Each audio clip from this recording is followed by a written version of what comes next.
British சாம்ராஜ்யம் எதை வேணாலும் சாதிக்கலாம் அப்படின்னு கர்வமா இருந்த நேரம் அது. கென்யாவின் சாவோ நதி மேல பாலம் கட்ட கர்னல் ஜான் ஹென்றி பேட்டர்சனை லண்டன் அரசு அனுப்பியது. அவர் வெறும் இன்ஜினியர் மட்டும் இல்ல, துப்பாக்கியை கையில் எடுத்தா குறித்தவராத ஒரு வேட்டைக்காரர். சில பாறைகளையும் காட்டையும் தாண்டி என்னால பாலம் கட்ட முடியாதா அப்படிங்கிற நம்பிக்கையோட அவர் கென்யாவுல காலடி வைக்கிறாரு. ஆனா அங்கிருந்த 2 சிங்கங்கள் எங்களை தாண்டி முடிஞ்சா பாலம் கட்டிப்பார் அப்படின்னு சவால் விட்ட அந்த திகில் உண்மை கதையை தான் அவங்க கூட ஷேர் பண்ணிக்க போறேன். இது போல விறுவிறுப்பான உண்மை சம்பவங்களை தெரிஞ்சுக்க வேதேஸ் எக்ஸ்பி சேனலை சப்ஸ்கிரைப் பண்ணிக்கோங்க. 1898 கென்யாவுல ஆயிரக்கணக்கான ஆட்களை இறக்கி ரயில் தண்டவாளம் போடும் பணி நடந்தது. ஒரு இடத்துல சாவோ நதியை கடக்க பாலம் கட்டும் வேலை வந்துச்சு. பாலம் கட்ட பாறைகளை உடைச்சி மரங்களை வெட்டி வேலையை ஆரம்பிச்சாரு ஜான் ஹென்றி. நதிக்கரையிலேயே கூடாரம் அமைச்சு வேலையாட்களை அங்கேயே தங்க வச்சாரு. எல்லாம் நல்லா தான் போய்கிட்டு இருந்தது. சில நாட்களுக்கு பிறகு திடீர்னு ராத்திரியில கூடாரத்துல தூங்குறவங்க மர்மமா காணாம போக ஆரம்பிச்சாங்க. தேடி பார்த்தா நதியில அவங்க உடலோட பாகங்கள் மட்டும் மிதந்து வருது. இதையெல்லாம் பார்த்த வேலையாட்கள் மறல ஆரம்பிச்சாங்க. இதையெல்லாம் யார் செய்யறது அப்படின்னு ஜான் ஹென்றி யோசிச்சுக்கிட்டு இருந்தப்பதான் அது நடுக்கமான உண்மை அவருக்கு தெரிய வருது. அங்க இருந்தது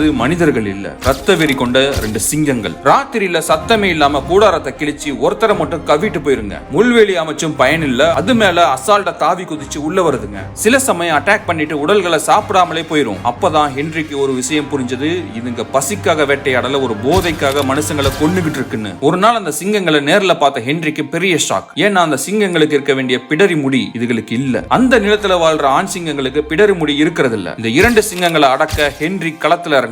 ஒரு ரயில் பெட்டிக்குள்ள ஆடுகளை கட்டி வச்சு வெளியே துப்பாக்கியோட வேட்டைக்காரர்களை ஒளிஞ்சிருக்க சொன்னாரு. ஆனா அந்த சிங்கங்கள் எவ்வளவு புத்திசாலி தெரியுமா? அந்த பெட்டிக்குள்ள போகாம வெளியே காவல் நின்னவனையே தூக்கிட்டு போயிருச்சுங்க. சிங்கங்கள் அடிக்கடி நோயாளிகள் இருக்கிற கூடாரத்தை தாக்குதுன்னு ஹென்றி கவனிச்சாரு. நோயாளிகள் கூடாரத்தை ரகசிய இடத்துக்கு மாத்திட்டு பழைய இடத்துல துப்பாக்கியோட காத்துக்கிட்டு இருந்தாரு ஹென்றி. ஆனா சிங்கங்கள் பழைய கூடாரம் காலியா இருக்குன்னு தெரிஞ்சுக்கிட்டு கரெக்டா நோயாளிகள் போன புது இடத்துக்கே போய் அட்டாக் பண்ணிச்சுங்க. வழக்கமா சிங்கங்கள் பாதி தின்ன உணவை அப்புறமா வந்து தின்னும். அதுல கொடிய விஷத்தை கலந்து வச்சாரு. ஆனா அந்த சாவோ சிங்கங்கள் அந்த விஷம் கலந்த மாமிசத்தை மோப்பம் பிடிச்சிட்டு அதை தொடவே இல்ல. பயத்துல தொழிலாளர்கள் எல்லாரும் ஊரை விட்டு ஓடிட்டாங்க. அந்த வெறும் 90 மீட்டர் பாலம் வேலை அப்படியே நின்னு போச்சு. உலகத்தை ஆளுற பிரிட்டிஷ் சாம்ராஜ்யமே 2 சிங்கங்களுக்கு முன்னாடி மண்டிக்கிட்டு நிக்குது. இது ஜான் ஹென்ரிக்கு பெருத்த அவமானம். வெறும் 2 சிங்கங்கள் தன்னோட வேலையை நிறுத்திடுச்சு அப்படின்னு அவருக்கு ஈகோ ட்ரிகர் ஆகுது. ஒரு மரத்து மேல பரண் அமைச்சு அந்த சிங்கங்களுக்காக காத்துக்கிட்டு இருக்காரு. நள்ளிரவு நேரம், இருட்டுல 2 கண்கள் மின்னுது. சிங்கம் மரத்துக்கு அடியில வந்து நின்னு அவரை அண்ணாந்து பாக்குது. அது மனுஷனை பார்த்து பயப்படல, ஏளனமா முறைக்குது. ஜான் ஹென்ரியோட குறி தவறல.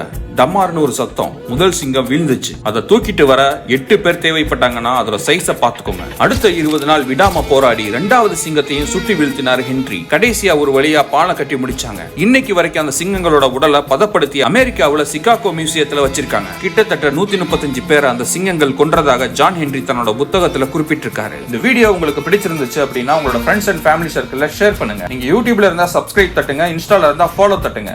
தேங்க்யூ.